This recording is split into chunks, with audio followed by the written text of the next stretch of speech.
저의 장사 철학은 열정은 태워도 고기는 안 태워입니다. 손님들께 고기는 맛있게 구워드리되 이제 열정 있게 장사를 하자라는 의미인데요. 저의 매출 그래프를 한번 보실게요. 2018년도 1월에는 2,800을 했는데요. 2019년도에 연말에는 1억을 넘겼습니다. 이렇게 260% 정도가 증가한 이유를 저희가 이제 설명을 해드릴 건데요. 박민의 도전, 테니스입니다. 테니스가 뭐야? 라고 하실 텐데요. 이 치는 테니스가 아니라 줄임말로 테니스로 요약을 해봤어요. 그래서 첫 번째로는 테스트 해보세요. 테스트 해보세요라는 의미는 시도를 해보라는 의미예요. 첫 번째 시도는 고객 이탈률이 높은 부분을 해결하고자 저희가 시도를 했습니다. 저희가 이제 테이블 11개로 시작했는데 고객 수가 한정되어 있기 때문에 이 이후에 손님들 웨이팅이 걸리면 다 다른 가게로 가시더라고요. 그렇기 때문에 저희는 확장 이전을 하게 되었습니다. 확장 이전을 하게 된 이유는 매출이 아무래도 객수에 따라서 달라지기 때문에 그 객수를 극복하고자 조금 더 넓은 곳으로 이제 확장을 했고요. 단체 고객 같은 경우에는 따로 독립된 공간을 이제 필요로 하기 때문에 그 니즈를 파악해서 저희가 단체석도 만들어 놨더니 아무래도 단체 고객들의 예약 수가 증가하면서 매출이 올라갔고 이렇게 성업을 하게 될 수 있었습니다. 두 번째 시도, 더 맛있는 고기를 드리려면 어떻게 해야 될까라는 시도를 했습니다. 저희는 이제 숙성 냉장고를 설치했는데요. 손님들에게도 직접 보여드리기도 하고 더 맛있는 고기를 선보여 드렸습니다. 그리고 동물 복지를 받은 안전한 고기를 사용했는데요. 이 농장 같은 경우에는 친환경 동물복지 농장의 인증을 받았고요. 대통령상을 받았기 때문에 손님들에게 조금 더 안전하고 맛있는 먹거리를 드리고자 이렇게 준비를 했습니다.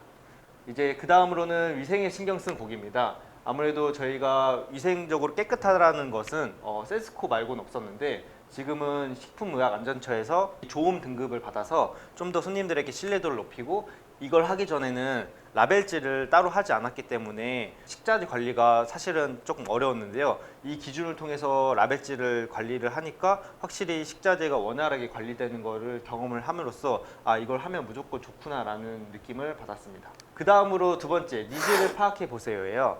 니즈란 것은 무엇이 있을까요? 바로 고객의 니즈인데요. 자, 첫 번째 니즈, 대기 고객의 니즈는 무엇일까요? 바로 대기 시간이 짧았으면 좋겠어요입니다. 저희는 웨이팅 고객님들께 겨울에는 핫팩을 드리고요. 여름에는 터트리는 그 아이스팩을 드려요. 조금이라도 기다릴 시간을 조금 줄여드리고자 시원하게끔 드리고 있고요. 그리고 웨이팅 서비스도 드리고 있어요. 15분에 30분까지는 음료수를 드리고요. 이제 1시간에는 술, 그 다음에 1시간에서 2시간은 고기, 그 다음에 3시간 오늘 무료, 4시간 점포 양도라는 약간 이런 재밌는 요소까지 넣어서 조금이라도 손님들이 기다리는 시간을 좀 줄여드리고자 하고 있고요. 아직까지 다행히도 3시간, 4시간은 없습니다.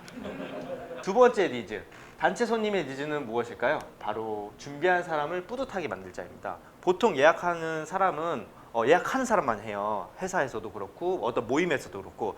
그러면 그 예약하는 손님들을 어떻게 하면 조금 더 뿌듯하게 만들 수 있을까 고민했을 때 바로 저희는 연말에는 이렇게 단체 현수막을 해드리고 있어요.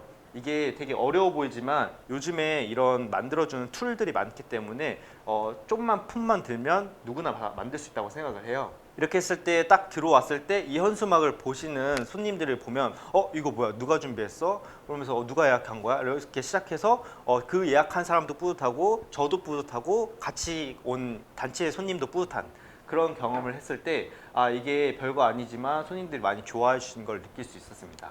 세 번째 니즈는 가족 단위 손님의 니즈는 무엇일까요? 바로 아이들이 안전하고 부모님들은 편안하게입니다. 이 첫 번째 사진을 보시면 스마트폰 거치대예요. 보통 애기들 요즘에 유튜브 많이 보는데 그때 딱 이 스마트폰 거치대를 드리면 별거 아닌 거에도 되게 감동을 하시고 여기는 이런 것도 신경을 쓰는구나 라는 걸 많이 말씀해 주시고요. 그 다음에 두 번째 같은 경우에는 이제 레고 포크 세트랑 그 다음에 식기를 저희가 준비를 했어요. 이 레고 같은 경우에도 다른 그냥 수저보다 가격이 조금 있지만 애기들이 레고를 조립하면서 놀면서 부모님들이 편하게 식사를 하실 수 있게끔 도와드리고 있고요. 그 다음에 모든 엄마들은 고기를 편하게 먹을 자격이 있다라는 저희 문구가 바깥에 붙여져 있고 이런 아기 변기 시트 같은 것도 저희는 따로 준비를 해서 노키즈 존이 많은데 저희는 정말 아기 손님들은 오히려 더 노력을 하고 있습니다. 네 번째 니즈, 열정도 고깃집에 오는 손님의 니즈는 과연 무엇일까요? 저희 뒤에 문구를 보시면 날 두고 가버리지 마, 열정을 태워도 고기는 안 태워 이런 식으로 저희는 문구를 저희 멤버들의 아이디어를 다 모아서 직접 저희가 다 제작을 했어요. 저희에게 오신 손님들이 그래도 열정 넘치는 친구들을 이제 보러 오시는 만큼 저희도 재밌게 좀 하고 싶어서 등에 문구를 새겨서 하고 있습니다. 그리고 이벤트도 저희는 매번 하고 있는데요. 명절날 시골에 못 내려가시는 고객님들을 위해서 저는 동그랑땡을 붙여드리기도 하고 즉석에서 유술 던져서 서비스 드리는 이벤트도 하고 있고요. 그 다음에 가정의 날 가족 사진을 찍어드리기도 하고 저희가 복날에 날이 더우니까 책사쌈을 드려서 그냥 드시기도 하고 소주에 담가서 드시기도 하고 이렇게 이벤트를 진행을 하고 있습니다. 또 다른 이벤트로는 삼겹살 데이인데요. 사실 삼겹살 데이에 고기를 많이 먹으러 오잖아요. 그럼에도 저희는 할인을 하고 있어요. 33%라는 삼겹살을 할인하고 있는데 그동안 받은 사랑을 조금이라도 고객님들에게 드리고자 이제 이벤트를 진행했는데 당연히 원가율은 당연히 떨어지겠지만 더 많은 고객들과 소통을 하면서 그 받은 사랑을 조금씩 돌려드리고 있습니다. 그리고 기념일도 저희는 특별한 날에는 꼭 챙기고 있는데요. 손님들과도 재밌게 일을 하고 싶어서 이렇게 꾸미고 재밌게 하고 있습니다. 영원 서비스를 소개해 드릴 건데요. 영원 서비스 같은 경우에는 공짜 서비스예요. 다른 가게에서도 다 하고 있는 건데 저희는 조금이라도 손님들이 편하게 요청을 하시게끔 화장실과 메뉴판에 붙여놔서 이렇게 손님들이 편하게 저희에게 부탁을 드리면 다 드리는 시스템을 하고 있습니다. 세 번째, 스마트하게 해보세요입니다. 스마트하게 직원들과 일하는 저희 사장님들께서 요즘에 밀레니엄 세대와 Z세대 즉 90년생과 00년생들과 일을 많이 할 수밖에 없는 이제 시대가 왔는데요. 저희 직원 같은 경우에도 거의 다 이제 20대 초반 중반으로 같이 일을 하고 있는데요.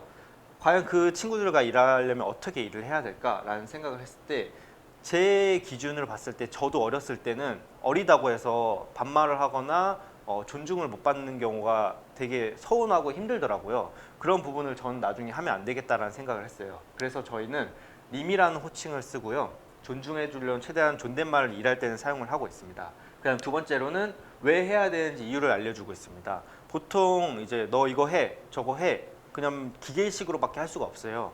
너가 이걸 함으로써 이렇게 하는 게 좋다라는 걸 인지를 시켜주는 게 좋은데요. 예를 들어서 메뉴를 받을 때 고기 주문만 받고 오지 말고 고기 주문도 받고 술, 사이드 메뉴를 한꺼번에 받아와야지 너가 3번 왔다 갔다 할 때 이제 한 번만 왔다 가면 좋다라고 이렇게 알려주면 그 친구들이 이해를 하고 하려고 노력을 하는 것 같습니다.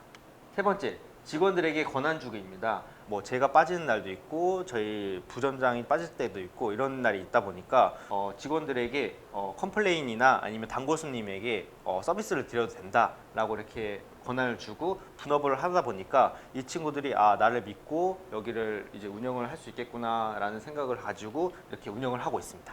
저희 직원들의 동기부여 같은 것도 굉장히 힘들다고 생각해요. 욕심이라고 생각하는데 그래도 저는 같이 성장하는 게 좋다고 생각해요. 이런 레벨 제도가 있어요. 레벨 0은 이제 신입사원, 레벨 5는 이제 3년차 이런 식으로 저희가 운영이 되고 있는데 6개월마다 레벨을 업할 수 있는데 그때마다 이제 저희는 필독 도서를 꼭 읽어야 돼요. 그래서 이 읽고 나서의 독후감을 쓰면서 장사에 대해서 조금 더 생각해 볼 수 있고 자기의 업에 대해서 생각할 수 있는 시간을 갖고 있고요.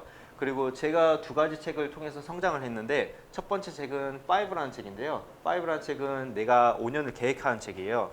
그래서 이 목표 중에 하나가 이제 8천만 원 매출을 올리자라는 목표가 하나가 있었는데 저는 그걸 실행을 했고 그 다음에 외식업 승자의 조건 같은 경우에는 장사의 디테일한 부분을 이렇게 자세하게 나와 있어서 전 2가지 책을 통해서 도움을 많이 받았습니다. 교육 같은 경우에도 김영각 교수님의 상권 분석 같은 경우에도 제가 몰랐던 부분에 대해서 배울 수 있었고 그 다음에 제가 갈 수 없는 곳들도 유튜브 정유광을 통해서 많은 고깃집에 대해서 배울 수 있었고 배민 아카데미 같은 경우에도 이렇게 무료로 좋은 강의를 받을 수 있었습니다.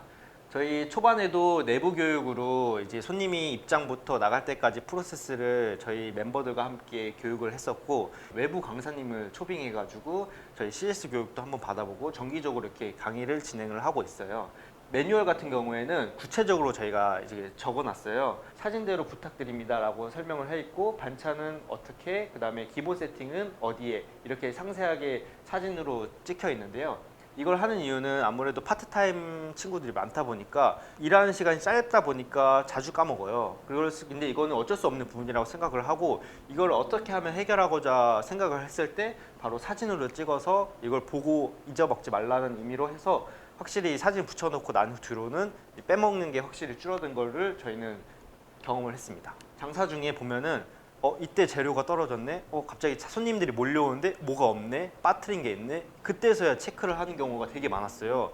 이런 상황을 어떻게 하면 해결할 수 있을까 고민했을 때 이 체크리스트만 다 체크를 하면 오늘은 문제없이 장사를 할 수 있다. QSC 같은 경우에는 담당자를 나눠서 매달 한 달에 한 번씩 디테일한 부분을 체크하고 있습니다. 그 다음으로는 스마트하게 적용하기인데요. 이 적용하기 부분은 여러 가지 스마트 툴들이 많은데요. 저 같은 경우에는 가본 식당이 고깃집만 이 정도고 앞으로도 더 많은 고깃집들을 가볼 생각이에요. 저희는 다 기록으로 남기는데 저희는 벤치마킹을 간판 깨기라고 해요. 근데 사실상 모든 가게를 다 갔을 때 다 저희만의 것으로 만들 수가 없어요. 그 중에서도 저희 고깃집만이 어울리는 게 있고 저희와는 적용시킬 수 없는 부분이 있는데 그 부분은 참고만 하고 우리만의 것으로 만들 수 있는 게 무엇이 있을까라는 고민을 하고 저희는 적용을 시키고 있습니다. 그리고 다음으로는 외식인이라는 프로그램을 쓰고 있는데요. 데이터를 지속적으로 쌓기 위해서 하고 있습니다. 이걸 매달 실행함으로써 우리가 평점은 얼마고 계속 놓치는 부분은 무엇인지 한눈에 볼 수 있고 공유를 할 수 있기 때문에 이 어플을 사용하고 있습니다. 그리고 외부 교육 적용 부분을 말씀드리고 싶은데요. 온라인 고객들이 오프라인으로 유입을 될 수 있는 방법이 무엇일까 고민했을 때 바로 네이버가 아무래도 중요한 역할을 한다고 생각을 해요. 상차림, 그 다음에 배민에 나왔던 한 부분, 그리고 저희 팀원들, 그리고 동물복지 이 네 가지의 사진으로 저희는 대문 사진 해놨습니다. 그리고 이 위생등급 좋음을 받아 보니까 네이버에도 인증이 되고 세스코 멤버십도 사실은 원래는 없었는데 계속 꾸준히 공부하고 넣어봤더니 예약수가 증가하고 매출이 증가했습니다. 유입수예요. 네이버 예약수 확실히 1190%가 증가했습니다. 이게 바로 몇 달 만에 된 게 아니라 꾸준하게 하나하나씩 시도해 보니까 이렇게 증가를 하는 것을 저희는 직접 경험했습니다. 웨이팅 같은 경우에도 이전에는 그냥 다 적는 웨이팅으로 했습니다. 근데 우리가 얼마큼 웨이팅을 했고 저희가 얼마큼 증가했는지 체크가 안 돼서 테이블링에 웨이팅을 한번 써봤는데 확실히 매달 얼마큼 증가를 했고 얼마큼 떨어졌는지 이거를 체크할 수 있어서 이 데이터적인 부분을 분석을 할 수 있었어요. 저희는 매달 손익 분석을 해요. 그래서 매달 얼마큼의 목표를 했고 이뤘고 다음 달의 목표는 무엇인지 분석을 하고 매달 이렇게 발표를 하고 있습니다. 고기 초창기 오픈할 때 정말 많은 걸 적어봤는데요. 이걸 요약하자면 저희 열정도 고깃집은 마케팅, 위생, 차별화, 쇼룸, 그 다음에 서비스, 인테리어, 교육, 고기 상차림, 냉난방, 전문 파사드 이걸로 요약을 할 수 있다고 생각해요. 아직 많이 부족하고 하나하나 조금씩 실행을 하고 있는데 그래도 조금씩 발전하는 것을 느낄 수 있었습니다. 네, 열정 없이 이루어지는 것은 이 세상에 아무것도 없다. 이 독일의 한 철학자가 말한 건데요. 네, 앞으로도 열정 있게 최선을 다하는 열정도 고깃집이 되겠습니다. 네, 들어주셔서 감사합니다.